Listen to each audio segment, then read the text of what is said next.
அதிமுக சார்பில் 4 பேர் கொண்ட தொகுதி பங்கீட்டு குழுவை அமைத்து அக்கட்சியின் பொதுச் செயலாளர் பழனிசாமி அறிவித்துள்ளார். KP முனுசாமி, திண்டுக்கல் ஸ்ரீனிவாசன், வளர்மதி, SP வேலுமணி ஆகியோர் குழுவில் இடம்பெற்றுள்ளனர். சட்டசபை தேர்தல் பணிகளுக்கான பிரச்சார குழுவை அதிமுக பொதுச் செயலாளர் பழனிசாமி அறிவித்துள்ளார். இதில் தம்பிதுரை MP உட்பட 10 பேர் இடம்பெற்றுள்ளனர்.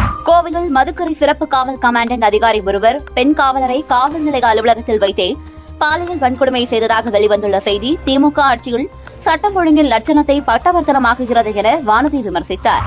பாஜக, தவிக தனித்தனியாக வந்தாலும் சரி, கூட்டணியாக வந்தாலும் சரி, அவர்களை நாங்கள் சந்திப்போம். அதே நேரம் மக்கள் எப்போதும் எங்கள் பக்கம்தான் என செய்தித்துறை அமைச்சர் சாமிநாதன் சொன்னார். திருச்சி திருவானைக்காவல் கோயில் பங்குனி தேரோட்ட விழா கொடியேற்றம் வெகு விமரிசையாக நடைபெற்றது. தொடர்ந்து அம்பாளுடன் சோமாஸ்கந்தர் வீதி உலா வந்தார். சிவகங்கை மாவட்டம் மேலப்பட்டி சொக்கன் கருப்பர் கோவில் காளையின் நினைவாக 1ஆம் ஆண்டு வடமாடு மஞ்சுவிரட்டு போட்டி வெகு விமரிசையாக நடந்தது.